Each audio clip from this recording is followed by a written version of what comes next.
Hello and welcome to Commodity Champions. I'm Anisha Gupta. Well, Dubai is known as the city of gold, and last week India's top manufacturers and exporters flocked to the region to display their finest gems and jewellery. The International Gem and Jewellery Show was organised by India's Gem and Jewellery Export Promotion Council. In FY24, India's jewellery exports to the UAE hit $8 billion. And now the council is hoping that the exports this year will rise by 20%. I caught up with the bigwigs from the industry on the sidelines of the event.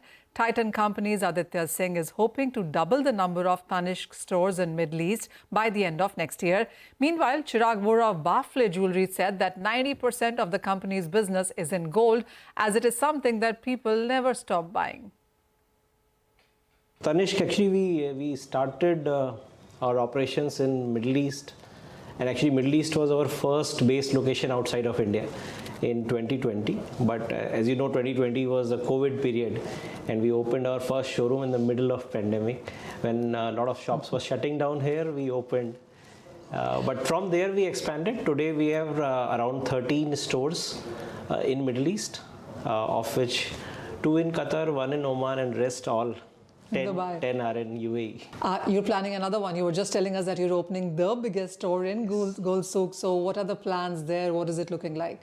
Oh, it's phenomenal. I think so. While we have been expanding into some select pockets of UAE, and of course we had to come to Gold Souk. That's the place where world comes to shop jewelry, and we have been waiting for the right location because we wanted to really make a statement with our showroom here.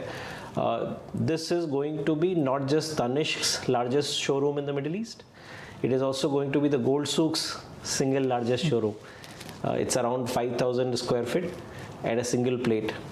And our focus, generally Gold Souk, you look around, it's a lot more transactional because a lot of tourists come into this place.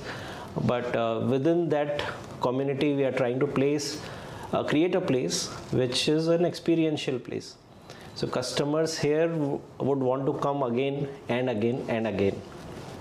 So, I do understand that in India, when Tanishq looks at the overall genre, by the way, whether it's about middle class, then starting with luxury, and then bespoke jewelry as well. So how are you looking at various categories when it comes to international? So actually, very well made point. Because in India, we also have a plethora of brands within Titan. So we have Zoya on one hand. We have Tanishq, which is the mothership for us. We have Mia, we have CaratLane as well. Here in UAE, so far we have launched 2 of our brands, which is Tanishq and Mia. Mia just we started a year back here and already started to expand. So we are trying to cater to different audience. While Tanishq continues to cater to the larger Indian diaspora, within Tanishq we have launched lines which are catering to the Middle East audience, which are dedicated to the customers from Middle East. So for example, this Falcon was from our first UAE collection that we launched on the year of 50 for UAE. And subsequently every year around the national days when we do this, we have specifically launched for not just Emirati community, but more communities from India, and we have launched collections specific to Middle East. For HNI, actually one of our upcoming stores, we are also bringing potentially a Zoya gallery within the store. Mia, as I said, is already present. CaratLane is looking to expand into this market. Right. So yeah, it's an interesting journey. We are trying to cater to all possible variety of audience. Rarely you find a market with such a great combination of people from all across the world. And despite that, it is still a very young market. A lot of youngsters out there. Aditya, what is the kind of growth that you have seen as in Tanishq here, and with the kind of plans that you're telling us, what is the kind of growth that you're anticipating? As I said, so India, for example, you all are aware of the success story of Tanishq.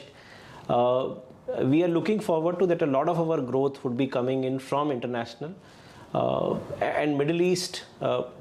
If I look at some of my key competition, for example, the number of stores that they have, that gives me a direction that there is so much headroom for growth, not just within UAE, but other countries of GCC as well. So we continue to look at, beyond UAE, Saudi is a big market and a very different market, very different from UAE. It is opening up big time. So you said you are 13 stores now here. Correct. And what are you looking at, let's say, by the end of 2025 in sense of numbers? Wow, that's a difficult one to predict. There must have been some calculation done. Yeah, of course. So we are broadly, I would say, we are, let's say, looking to double this number up. Okay. But it's a factor of how the markets are evolving. Because on one hand, there is, let's say, a geopolitical tension in the market, in the region. So we have to wait and watch for that. How is it impacting this market? We have to also watch out for, there is, as you mentioned, there's a lot of competitive intensity heating up. Retail locations per se are not growing. So the availability of retail space is still limited. We have to see where it works out on the numbers, and that's how. But ambition-wise, yes, we would love to have double it from here. Yeah. All right. Also, Aditya, how is the festival season looking to you? The gold prices are higher, but people are looking to buy. There's more and more stores opening up. No. So I think festival season looking absolutely bright. I think there is a lot of, despite all what is happening across the world, I think still there is a lot of positivity, lot of optimism, celebration of life, and all that comes through during this period. We are already seeing, if just Dubai amount of tourist walk-ins were to give a signal, they're already starting seeing huge numbers. Okay. And we are working very closely with Dubai Tourism Department to keep a track of that, because that's a direct sign of the things to happen here.